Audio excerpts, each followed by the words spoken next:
Halo, halo kepada pemirsa Live Unlimited dimanapun berada. Yuk mari masuk bersama dengan saya, masuki program Live Unlimited dan kita akan belajar bersama-sama hari ini.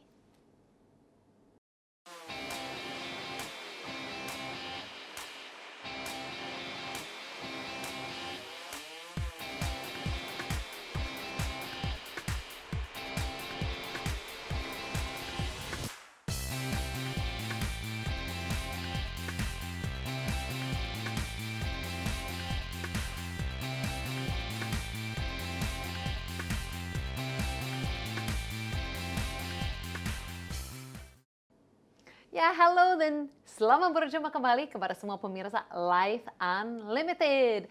Saya Susan Hoover, sangat senang sekali kita dapat berjumpa kembali dalam program Live Unlimited ini. Pemirsa yang setia pasti sudah kenal sama saya, tapi kalau yang sudah lama mungkin rasa kenal. Tapi mungkin yang baru pertama kali nonton, kenal atau tidak? Mungkin belum kenal. Oke, saya sudah lama tidak ceritakan bahwa saya ini Susan Hoover, orang Kanada yang sudah lama sekali di Indonesia. Sudah hampir 20 tahun ya di Indonesia, jadi bisa bahasa Indonesia. Dan senang sekali punya program ini di mana kita dari seluruh bangsa, seluruh Indonesia kan dapat berkumpul dalam program ini dan belajar bersama-sama tentang Life Unlimited ya, tentang hidup yang tidak terbatas, dengan hidup yang luar biasa yang Tuhan rindu kita alami. Ya, kita percaya kepada Tuhan, kita tidak hanya hidup biasa-biasa, hanya biasa-biasa ikut dunia, tapi kita pasti menjadi orang yang luar biasa. Amin. Nah, sepanjang program ini akan ada nomor WhatsApp, nomor telepon yang dapat hubungi kami. Bahkan ada yang sering hubungi kami dengan permintaan doa. Seperti kemarin saya dapat satu kesaksian dari seorang dari ibu dari timur. Nah, dia hubungi kami, dia ceritakan bahwa kemarin dia minta dukungan doa untuk anaknya yang lagi opname. Nah, anak yang opname kenapa di rumah sakit? Karena asma, sesak nafas. Tapi puji Tuhan, 5 hari kemudian sudah diberi kabar kembali bahwa anaknya sudah pulih kembali dan keluar rumah sakit. Nah, begitu banyak kesaksian seperti ini, begitu banyak kesaksian yang saya terima setiap bulan, yang hubungi minta doa, besok-besoknya kasih kabar, anaknya sudah keluar rumah sakit, kesembuhan sudah terjadi, sudah pulih. Jadi jangan malu-malu, hubungilah kami, ceritakanlah kabar kami. Dan bukan karena kami siapa-siapa, tapi karena kita berdoa dalam nama Yesus, kesembuhan dan mukjizat dapat terjadi. Amin. Amin. Dan minggu lalu bahkan kita pelajari bahwa kuasa Tuhan, kekuatan Tuhan itu ada di mana? Ada di dalam Injilnya. Apa Injilnya? Wah, ada yang masih ingat, Pak? Itu adalah kabar baik tentang Yesus. Nah, saat kita dengar tentang Yesus, kebaikannya Tuhan, dapat mukjizat terjadi. Kuasa Tuhan itu ada. Kuasa apa yang bisa terjadi? Mukjizat terjadi, kesembuhan dapat terjadi, kita terima pengampunan dosa, keselamatan kita bisa terima, semua dapat. Apapun dapat terjadi. Kuasa Tuhan itu ada di dalam kabar baik tentang Yesus. Makanya di dalam program ini, kalau kita mau alami hidup yang tidak dibatasi, hidup yang berkelimpahan, hidup yang alami yang terbaik, yang luar biasa dari para Tuhan, kita selalu harus ceritakan siapakah Yesus. Kabar baik tentang Yesus. Kayaknya saat kita baru masuk minggu lalu dalam series baru, kita akan masuk dalam kitab Roma, belajar banyak hal bersama-sama. Sama juga hari ini kita akan lanjut dalam pasal 2, di mana kita akan bicarakan kebaikannya Tuhan. Nah, kebaikannya Tuhan jangan berpikir sesuatu yang lemah, sesuatu yang tidak berkuasa. No, ternyata justru itu sesuatu yang sungguh-sungguh berkuasa. Ya, punya kekuatan yang luar biasa dalam kehidupan kita. Nah, hari ini kita akan lanjut baca dalam kitab Roma, tapi dengan hari ini kita masuk dalam pasal yang kedua. Saya harap kita akan belajar banyak hal yang baru. Kita akan mulai dengan ayat yang keempat. Ayat yang menarik. Banyak hal kita pelajari. Berkata apa? Maukah engkau mengangkat sepi kekayaan, kemurahannya, kesabarannya, kegelapan hatinya? Tidakkah engkau tahu bahwa maksud kemurahan Allah ialah menuntun engkau kepada pertobatan.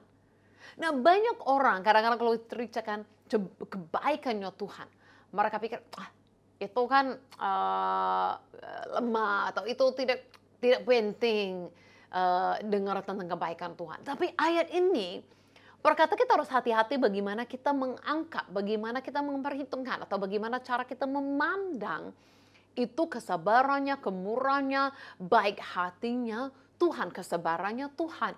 Tuhan bukan Tuhan yang lemah. Bukan kita ceritakan sesuatu yang tidak berkuasa. Bahkan kita harus sangat hati-hati. Sangat hati-hati dengan hal ini. Kenapa? Karena tahu enggak, manusia yang pertama yang diciptakan Tuhan itu siapa? Kan itu Adam dan Hawa. Nah, apa salahnya Adam dan Hawa? Kita semua tahu jatuh dalam dosa. Iya, betul, mereka salah. Semua manusia pun salah. Tapi Adam dan Hawa itu salahnya mulai dengan apa? Kenapa mereka dapat ditipu? Kenapa mereka dapat ditipu? Karena mereka ditipu dengan satu hal ini. Mereka mulai meragukan kebaikannya Tuhan. Mereka ditipu untuk dipikir, Tuhan kan gak kasih segala sesuatu kepadamu. Kan ada satu pohon, Tuhan tidak mau kamu makan, nanti kamu makan, kamu jadi sama dengan Tuhan. Sepertinya Tuhan ada tahan-tahankan sesuatu. Seperti Tuhan itu kan tidak kasih segala sesuatu. Nah, mereka mulai meragukan kebaikannya Tuhan. Sepertinya Tuhan tahan-tahankan, Tuhan tidak mau mereka jadi lebih baik. Saat mereka mulai meragukan, sepertinya Tuhan nggak kasih semua. Saat mereka meragukan kebaikannya Tuhan, saat mereka jatuh daripada yang terbaik dan yang sempurna yang Tuhan sudah sediakan bagi mereka. Nah, ini sampai dari Adam dan Hawa sampai hari ini. Dari Adam dan Hawa sampai hari ini, sering sekali kita semua alami yang sama. Kita sering sekali meragukan, mengangkat rendah kebaikannya Tuhan, kesabarannya hati Tuhan, kemurahannya Tuhan. Kita berpikir itu bukan sesuatu yang penting. Nah, tapi itu sangat bahaya sekali. Saat kita meragukan kebaikannya seseorang, itu berarti kita meragukan pribadinya. Nah, itu contohnya ya, kalau kita kan ada orang yang kadang-kadang kan mungkin sudah menikah dan mulai curiga. Ya, kadang-kadang curiga dengan pasangannya, tidak percaya mereka setia. Nah, saya harap itu tidak ada yang tidak setia ya. Tapi kalau bayangkan setia, benar-benar setia dalam keluarga, setia dalam pernikahan, tapi curiga-curiga, mulai meragukan pasangannya. Pasti ada sesuatu yang salah dalam hubungan itu. Itu bukan hubungan yang sehat, itu bukan hubungan yang baik. Contohnya saya hari ini, kalau tahu saya sangat percaya sekali dengan suami saya, tidak pernah meragukan. Nah, itu dengan bagaimana Tuhan rindu kita punya hubungan dengan Tuhan, tidak meragukan kebaikannya. Nah, itu yang diceritakan dalam ayat ini. Tuhan mau kita yakin, kita memiliki fondasi, kita benar-benar mengenal kebaikan kasih-Nya Tuhan bagi kita. Kenapa? Karena itu menjadi dasar, itu menjadi sangat penting bagi kita. Dan itu bukan sesuatu yang lemah, tapi itu sungguh-sungguh berkuasa. Bahkan Rasul Paulus, saat dia menulis surat ini kepada gereja yang di Roma, dia menulis kepada mereka itu yang paling dasar, bahwa mereka adalah orang yang dikasihi Tuhan. Itu sesuatu yang diasumsi kepada mereka semua tanpa kecuali. Mau tahu lebih lagi? Oke, karena itu ikut saya dalam video klip yang singkat ini ke kota Roma, di mana saya akan menjelaskan hal-hal ini. Saya hari ini berada di kota Roma di Italia. Dan pasti kalau kita di sini kita ingat Rasul Paulus mengirim surat kepada gereja yang ada di Roma sebelum dia datang. Bahkan kita bisa lihat Rasul Paulus itu selalu punya kerinduan-kerinduan untuk datang dan kunjungi mereka yang ada di Roma. Nah, sebelum dia datang, sebelum dia jumpai dengan mereka, sebelum dia kenal mereka, dia kirim surat. Dan apa yang dia katakan di awal surat, dia katakan seperti ini. Kepada kamu sekalian yang tinggal di Roma, yang dikasihi Allah, yang dipanggil dan dijadikan orang-orang kudus, kasih karunia menyertai kamu dan damai sejahtera dari Allah Bapa kita dan dari Tuhan Yesus Kristus. Dia buka surat kepada mereka. Dia tidak kenal mereka, tapi dia yakini ini. Dia yakini beberapa hal, bahwa mereka adalah orang yang dikasihi Tuhan. Dan mereka adalah orang yang dipanggil dan dijadikan orang kudus. Ini luar biasa. Dia katakan 3 hal tentang gereja ini. Padahal dia tidak kenal mereka. Dia tidak pernah jumpa dengan mereka. Artinya Rasul Paulus yakin siapapun yang percaya kepada Yesus bisa diidentifikasikan dengan 3 hal ini. Dikasihi Allah, dipanggil oleh Dia, dan sudah dijadikan orang kudus. Wow, itu luar biasa. Itu artinya saya bisa katakan kepada kamu sekalian yang menonton video ini, semua orang percaya yang dikasihi Allah, dipanggil dan dijadikan orang kudus. Kenapa bisa begitu yakin mengatakannya? Padahal tidak kenal, padahal tidak pernah jumpa. Itu karena kita tahu siapa yang percaya kepada Tuhan, bahwa Tuhan mengasihi semua orang, apalagi gerejanya, orang yang percaya kepadanya. Dan karena apa yang dia lakukan, kita semua sudah dijadikan orang-orang kudus. Kita sudah disucikan, dibersihkan oleh para darah Yesus, dan kita juga dipanggil memiliki tujuan selagi kita ada di dunia ini. Tuhan memiliki hal-hal besar bagi kita. Jadi ini sesuatu yang Paulus yakini, kirim kepada orang belum ketemu. Dan ini kita percaya, ada identifikasi untuk kita semua yang percaya kepada Tuhan. Kita semua dikasihi Tuhan, dipanggil, dan sudah dikuduskan. Wow, menarik kan? Nah, itu dari pasal yang pertama pun sudah diceritakan bahwa Paulus menulis surat ini. Dia belum ketemu orangnya. Tapi dia yakin setiap orang itu dikasihi dan dipanggil Tuhan. Dia percaya itu dasar, itu bagi semua. Nah, saya duduk di sini hari ini, saya bisa yakin ya, setiap orang pemirsa Life Unlimited hari ini, siapapun dirimu, nonton dari manapun, ya, Tuhan mengasihimu. Tuhan baik kepadamu. Kenapa? Karena pribadinya Tuhan itu baik. Tidak boleh diragukan, Tuhan itu baik, Tuhan itu mengasihimu, Tuhan itu mau beri yang terbaik bagimu. Dia memanggil kita, dia punya tujuan hidup bagi kita. Tuhan itu bagaimana dia memperlakukan Adam dan Hawa. Dia mereka beri tujuan, dia mereka beri posisi, dia beri kepada mereka kemuliaan, dia beri kepada mereka hubungan dengan dia. Itu cara Tuhan juga memperlakukan kita hari ini. Dia begitu baik. Dia beri kesempatan itu juga bagi kita untuk memiliki tujuan, melakukan sesuatu bersama dengan dia, mengenal dia, punya hubungan dengan dia. Tadi saat saya berdiri di situ di Roma, di Italia, di belakang saya adalah tempat yang dulu ya di sejarah, di mana orang mempersembahkan korban-korban kepada dewa-dewa lain. Nah, mereka berpikir pada saat itu, bahkan pernah sedih-sedihnya, bahkan pernah ya, Anda yang pernah membawa anaknya, membawa anak untuk berpikir itu perlu dikorbankan, dipersembahkan kepada dewa-dewa lain. Nah, pikir betapa orang takut kepada dewa-dewa yang lain. Sampai takut, sampai rela mengorbankan sesuatu yang begitu berarti. Rela mengorbankan anaknya seperti itu.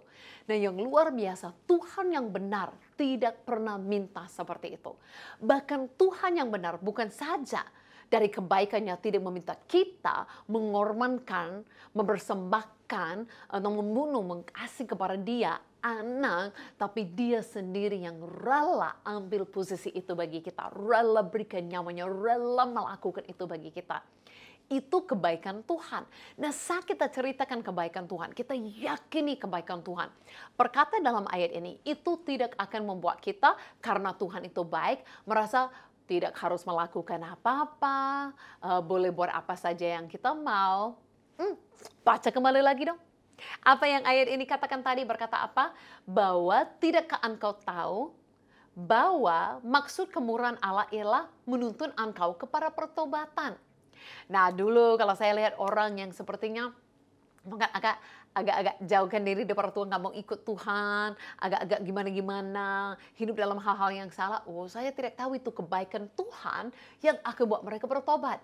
Dulu saya pikir saya harus hakimi, marahin terus, wah, habis-habisnya sampai mereka rasa salah dan mereka bertobat. Tapi itu bukan cara Tuhan. Tuhan tahu caranya. Saya ingat satu hari saya lihat kakak saya waktu saya masih muda, saya usia sekitar 13-14 tahunnya. Saya lihat kakak saya dengan cara hidupnya, saya tidak setujui.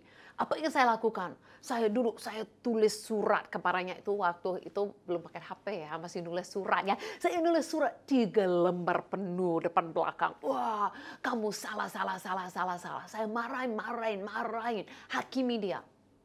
Dan tidak buat pertobatan terjadi. Malahan itu buat orang lebih jauh lagi daripada Tuhan. Karena tidak ada harapan, merasa salah, tidak ada jalan keluar. Tapi ternyata yang berkuasa membuat orang datang, bertobat, datang kepada Tuhan adalah kebaikannya. Makanya hari ini saya tidak menganggap remeh, kecil, rendah kebaikannya Tuhan. Tapi saya percaya kebaikan Tuhan itu menjadi dasar, menjadi sesuatu yang perlu kita yakini. Mengenal kebaikan Tuhan akan buat kita berbalik kepada Tuhan. Nah, itu yang saya harap untuk semua pemirsa Life Unlimited dimanapun berada hari ini.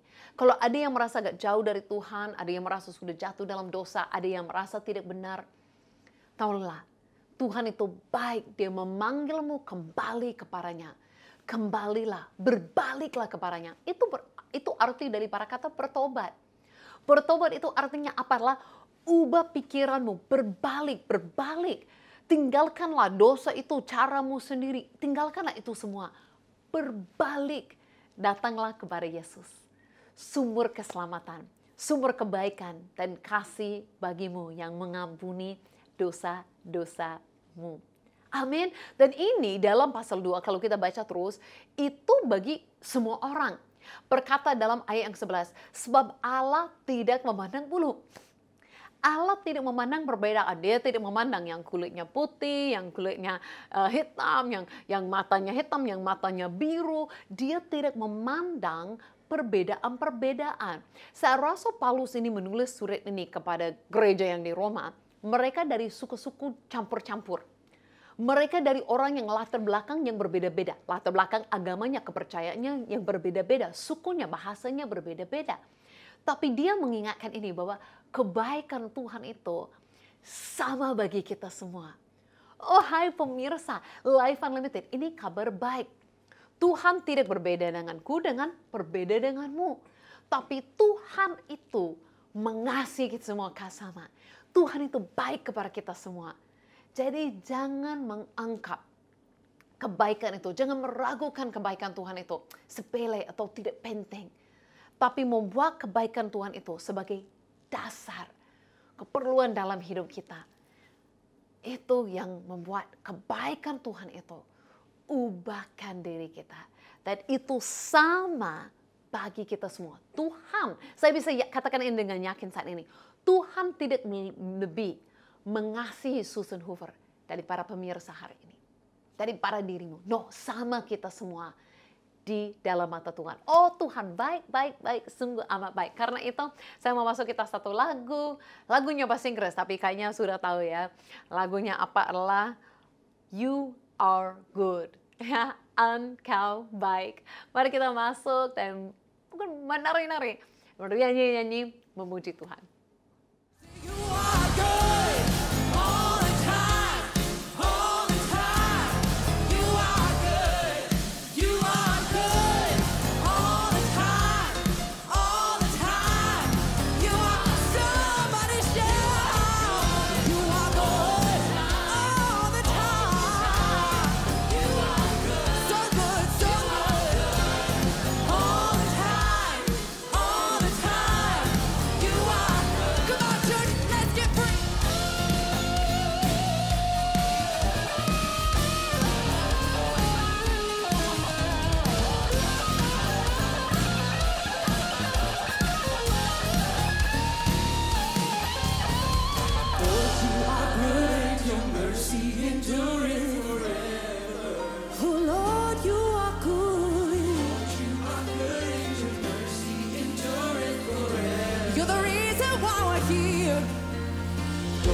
Amin. Mungkin ada yang tahu sedikit-sedikit bahasa Inggris dari lagu ini kan. You are good all the time. Engkau baik setiap waktu dan setiap waktu engkau baik. Kenapa kita berani mengatakan demikian? Karena memang Tuhan itu baik. Tuhan tidak berubah. Itu pribadinya. Dan Tuhan itu baik kepada kita semua. Tidak memandang perbedaan. Tuhan itu baik bukan karena kita baik. Kalau kita baik, baru Tuhan baik. Kita kan lebih berawal baik daripada Tuhan. No, kebaikannya Tuhan itu kan dari Tuhan lebih dahulu. Jadi Tuhan baik kepada kita sekalipun kita kurang baik. Makanya kebaikan kasih Tuhan sama kepada kita semua. Karena itu pribadinya tidak dapat berubah. Nanti keyakinan yang Rasul Paulus menulis dalam pasal 2 ini. Dia lanjut berkata, apabila bangsa-bangsa lain yang tidak memiliki hukum Taurat oleh dorongan diri sendiri melakukan apa yang dituntut hukum Taurat, maka walaupun mereka tidak memiliki hukum Taurat, mereka menjadi hukum Taurat bagi diri mereka sendiri. Sebab dengan itu mereka menunjukkan bahwa isi hukum Taurat ada tertulis dalam hati mereka. Dan suara hati mereka turut bersaksi dengan pikiran saling menuduh atau saling membela. Ya, hal ini nampak pada hari bila mana anak sesuai dengan Injil yang kuberitakan akan menghakimi segala sesuatu yang tersembunyi dalam hati manusia oleh Kristus Yesus. Jadi artinya ada orang Ibraninya yang hidup oleh hukum Taurat. Di dalam gereja ini ada orang Yunani yang tidak pernah hidup di bawah hukum Taurat. Mereka ada yang pernah mereka ikuti, ada yang tidak ikuti, tapi Tuhan sama-sama. Sekalipun mereka dari latar belakang, kepercayaan, budaya yang berbeda, Tuhan menulis hal-hal dalam hati mereka. Ada keinginan yang Tuhan tuliskan dalam hati setiap orang, dimanapun kita, siapapun kita, untuk mengenal Dia. Dan Yesus akan datang. Kita kemarin, saya tidak tahu ada yang ingat nggak dalam beberapa minggu yang lalu, kita pelajari bahwa Yesus datang memberi hidup yang kekal. Waktu Natal kita rayakan bersama-sama. Dan kita katakan apa? Yesus datang pertama kali bukan untuk menghakimi, tapi untuk menyelamatkan. Kalau Yesus datang pertama kali menghakimi, datang ke dunia, bolehlah karena Dia Tuhan. Tapi Dia baik, Dia tidak datang langsung menghakimi. Dia datang pertama kali untuk menyelamatkan. Tapi memang dikatakan di sini bahwa memang Tuhan akan menghakimi. Dia tahu segala sesuatu yang ada dalam hati kita. Tapi Dia sudah beri jalan keselamatan kepada kita. Itu Injil, kita sudah belajar kemarin juga. Injil adalah kabar baik tentang Yesus. Jadi kalau Paulus katakan di sini, Injil yang kuberitakan itu adalah kabar baik tentang Yesus. Kabar baik tentang Yesus yang Susan Hoover juga beritakan hari ini. Kabar baik tentang Yesus membawa keselamatan bagi kita. Jadi kita tidak akan takut pada hari penghakiman nanti. Kita tidak akan takut Yesus datang kedua kalinya. Kenapa? Karena Yesus yang datang nanti adalah Yesus yang sudah datang pertama kali untuk menyelamatkan kita, untuk ambil hukuman dosa bagi kita. Dan Dia yang datang nanti. Jadi saat kita percaya kepada Dia, kita tidak akan takut lagi apa yang terjadi. Tuhan baik kepada semua. Saat Yesus datang dan menyelamatkan dunia, itu dunia. Yesus tidak hanya mati bagi beberapa orang yang ada di dunia. Yesus datang bawa keselamatan untuk kita semua tanpa kecuali. Wow, itu kebaikannya Tuhan. Jadi marilah kita semua dimanapun kita, apapun yang kita alami, bisa merasakan hatimu saat ini kan. Ada yang agak tarik-tarik hatimu. Itu apa? Itu Tuhan sudah buat sesuatu dalam hati setiap orang manusia. Sekalipun mungkin belum pernah dengar tentang Yesus sebelumnya. Akan ada yang tahu apa yang benar, apa yang daripada Tuhan. Bisa tahu bahwa Yesus memang datang. Sudah buka jalan bagi kita untuk datang kepada Tuhan. Terima pengampunan dosa dan kepastian keselamatan daripadanya. Dan itu tersedia bagi semua orang yang mau percaya kepadanya. Wah, luar biasa sekali. Itu Tuhan yang luar biasa. Jadi hari ini kan kita sudah belajar untuk apa? Untuk jangan meragukan kebaikan Tuhan. Tuhan baik. Tuhan baik dan kebaikannya sudah terbukti. Saat kita mulai meragukan kebaikan Tuhan, kita bisa ditipu. Kita bisa merasa jauh dari Tuhan. Mungkin kita pikir Tuhan tidak pedulikan kita dan kita bisa ditipu untuk banyak hal yang bukan daripadanya. Tapi kita belajar apa? Untuk marilah buat kebaikannya Tuhan, kasih Tuhan itu sebagai dasar, sebagai sesuatu yang kita perlu dalam hidup ini. Karena kebaikan Tuhan bukan akan buat kita bebas-bebas untuk lari daripada Tuhan. No, melainkan kebaikannya Tuhan yang buat kita berbalik kepada Tuhan, bertobat, alami Tuhan lebih lagi dalam kehidupan kita, menolong kita untuk ikut caranya. Wah, itu luar biasa. Dan kebaikan Tuhan, Dia tidak memandang perbedaan. Itu sama kepada kita semua. Semua. Kita semua. Saya saat ini mau berdoa untuk kita semua. Kalau ada yang hari ini mau percaya kepada Yesus, terima kebaikannya, mari ikuti saya dalam doa yang singkat ini. Yesus, terima kasih, Engkau baik. Dan karena kebaikan kasih-Mu, Engkau sudah datang ke dunia ini. Ambil posisiku, ambil dosa-dosaku, ambil tempat hukuman mati bagiku. Engkau bangkit. Dan saat ini, aku percaya kepadamu. Aku terima kebaikan kasih-Mu. Hidup baru, pengampunan, hidup kekal yang Engkau sediakan. Terima kasih Yesus, aku percaya kepadamu. Di dalam nama-Mu aku berdoa. Amin. Amin. Wah, itu luar biasa. Terima kebaikan Tuhan, kembali kepadanya. Rasakan kebaikan dan kasih-Nya yang tersedia bagi kita semuanya. Kalau ada yang ikut doa itu dengan saya, mari segera hubungi saya. Ceritakanlah. Segera hubungi kami. Kami mau merayakan denganmu hidup baru yang diberi Yesus. Dan ceritakan lebih lagi apa arti itu bagimu. Sampai kita jumpa lagi minggu depan. Saya Susan Huber mengucapkan thank you and God bless you all.